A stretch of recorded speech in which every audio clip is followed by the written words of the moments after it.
নজর থেকে বাদ যাচ্ছে না কিছুই। এবার মোবাইল টাওয়ারেও চোরেদের হানা। তবে এক্ষেত্রে পুলিশের ভূমিকা নিয়ে একটা প্রশ্ন। অন্যদিকে রাতের অন্ধকারে একের পর এক চুরির ঘটনায় সাধারণ মানুষ কিন্তু যথেষ্ট আতঙ্কিত। বাড়িঘর থেকে দোকানপাটের পর এবার চোরেদের নজর রয়েছে মোবাইল টাওয়ারে।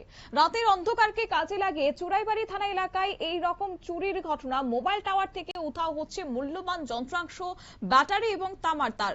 আর তারপর এমন ঘটনায় আতঙ্কিত রয়েছে এলাকাবাসী। অভিযোগ যে গত বুধবার রাতেও পূর্ব চুরাইবাড়ি গ্রাম পঞ্চায়েতের 2 নম্বর ওয়ার্ড এলাকায় একটি মোবাইল টাওয়ারের চুরির ঘটনা ঘটেছে। এর আগেও একই এলাকায় অন্য একটি টাওয়ারের অভিযোগ, সেখানে যন্ত্রাংশের চুরির অভিযোগ উঠেছিল। অর্থাৎ মাত্র এক সপ্তাহের ব্যবধানে পাশাপাশি থাকা দুটি পৃথক সংস্থার টাওয়ারে চোরেদের নিশানায় রয়েছে। চুরির কারণে শুধু টাওয়ারের সংস্থার ক্ষতির মুখে পড়ছে না, ব্যাহত হচ্ছে মোবাইল পরিষেবা, যার ফলে সমস্যায় পড়ছেন সাধারণ গ্রাহকরা। পাশাপাশি টাওয়ারের জমির মালিকদেরও নানা প্রশ্নের মুখে পড়তে হচ্ছে সংস্থা কর্তৃপক্ষের কাছে। শুনুন কি রয়েছে বিস্তারিত। পূর্ব চুরাইবাড়ি 2 নম্বর ওয়ার্ডের বাসিন্দা। আমার বাড়িতে এয়ারটেল মোবাইল টাওয়ার আছে।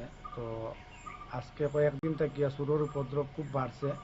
আগে বাড়িঘর চুরি হইতো, বেশিরভাগ শুনতাম আমরা এলাকাত বাড়িঘর চুরি হইতো, আগর গাছ চুরি হইতো, কিন্তু এখন চোরেরা মোবাইল টাওয়ারে টার্গেট করছে। বিগত 11 তারিখ রাত্রে আপনার ভোডাফোন টাওয়ার, আমার এয়ারটেল টাওয়ার থেকে ধরেন 10 হাত দূরে ভোডাফোন টাওয়ার থেকে টাওয়ারের মূল্যবান সামগ্রী, কেবল, ব্যাটারি, তেল এই সমস্ত চুরি করিয়া লইয়া গেছে রাত্রে 12টার পরে। সেই রকম আরও 4 দিন পরে মানে 15 তারিখ এয়ারটেল টাওয়ারও আমার বাড়ির। তো রাতে লগভগ 12টা 1-2 মিনিটের সময় আমার কাছে ফোন হয় যে এয়ারটেল টাওয়ারের লিঙ্ক সাইড ডাউন হয়ে গেছে। তখন আমি সঙ্গে সঙ্গে সাইটও আইয়া দেখি যে এখানেও কেবলগুলা খাটিয়া লইয়া গেছে গিয়া। তো তারপর সঙ্গে সঙ্গে আমরা সিস্টেম অনুযায়ী কোম্পানির স্টাফের লগে কথাবার্তা কইয়া সাইটটারে আপ করি বাইপাস মাধ্যমে। তো গতকালকে আবার ভোডাফোন টাওয়ারে, গতকাল মতলব 19 তারিখ রাত্রে আবার ভোডাফোন টাওয়ারও সেম অবস্থায় টাওয়ারের কেবল খাটিয়া নিছি, ব্যাটারি চুরি করার। আমি চুরাইবাড়ি আরক্ষা প্রশাসনের অনুরোধ করি। স্থানীয় বাসিন্দা তথা টাওয়ারের জমির মালিক ইসলাম উদ্দিন এই ঘটনায় উদ্বেগ প্রকাশ করে দ্রুত তদন্তের দাবি জানিয়েছেন। তার বক্তব্য, পরপর চুরির ঘটনায় শুধুমাত্র টাওয়ার নয়, এলাকার বাড়ি ঘরের নিরাপত্তা নিয়েও আশঙ্কা তৈরি হয়েছে।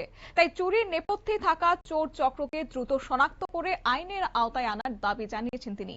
ইতিমধ্যে এয়ারটেল, ভোডাফোন টাওয়ার সংস্থার পক্ষ থেকে চুরাইবাড়ি থানায় লিখিত অভিযোগ দায়ের করা হয়েছে। তবে প্রশ্ন উঠছে, একই এলাকায় বারবার চুরির ঘটনা, টাওয়ারের চুরি হলেও কেন চোরেদের হদিশ মিলছে না? এলাকাবাসীর অভিযোগ, এর আগেও একাধিকবার এমন ঘটনা ঘটেছে, কিন্তু এখনো পর্যন্ত অভিযুক্তদের শনাক্ত করতে পারেনি পুলিশ। ফলে পুলিশের নজরদারি এবং তদন্তের কার্যকারিতা নিয়েও যথেষ্ট প্রশ্ন তুলেছে স্থানীয় বাসিন্দারা। নিয়েছি ছোট্ট একটি বিজ্ঞাপন বিরতির, সঙ্গে থাকুন।